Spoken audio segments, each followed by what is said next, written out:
सदाशक्ति सेवा संस्थान जनामंगल राजूर संगठित भाव में आपण मान समस्त को नहीं समाज कल्याण निमित्त उत्सर्गीकृत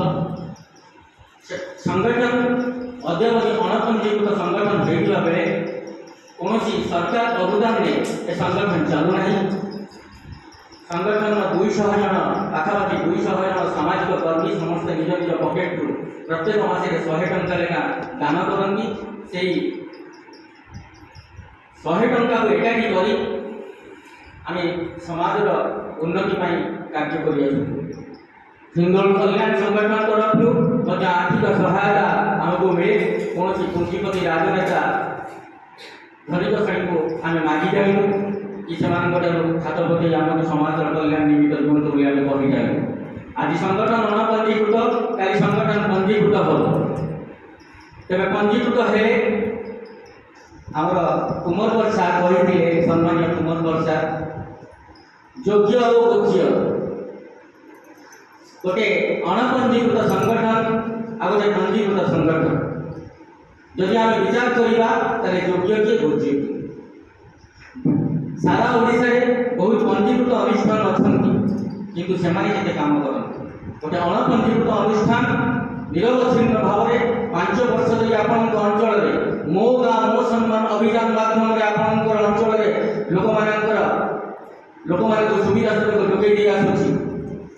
निजस्व प्रचेषा आपण मैंने कहींपारे गोटे पंजीकृत अनुष्ठान सरकार अनुदान प्राप्त हो पारती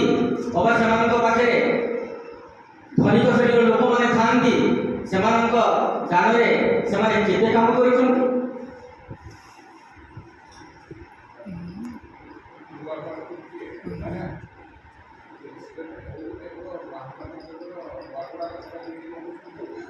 आज्ञा सदाशक्ति सेवा संस्थान आ गए कार्यक्रम मुझे कहूँ मनीष रास्ता घाट कोठा बाड़ी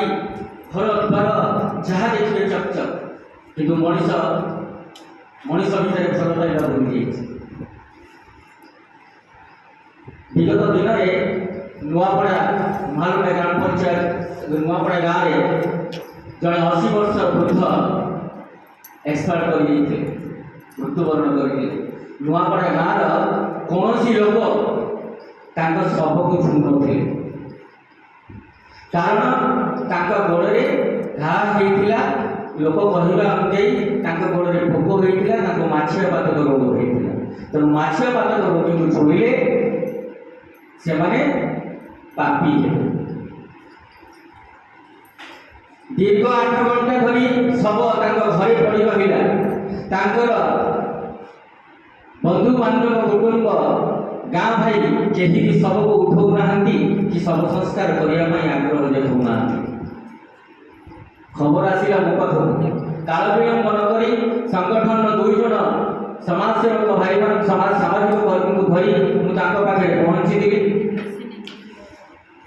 आमर शांतिधाम जान गाड़ी नहीं जहाँकि पूर्वतन सांसद महेश साहू महोदय आमको प्रदान करते से शांतिधाम जान गाड़ी नहीं निजे से सब को उठे श्मशान को नहीं शव संस्कार करते। यहाँ हूँ मानविकता यहाँ हूँ मनुष्य जो 80 वर्षर वृद्ध आपण मानू चलवा शिखेला भल पाइबा शिखेला ए दुनिया में आपण मानू परिचय देता से 80 वर्षर वृद्धा आज जो मृत्युवरण कला कहीं भी चिन्ह पारे ना।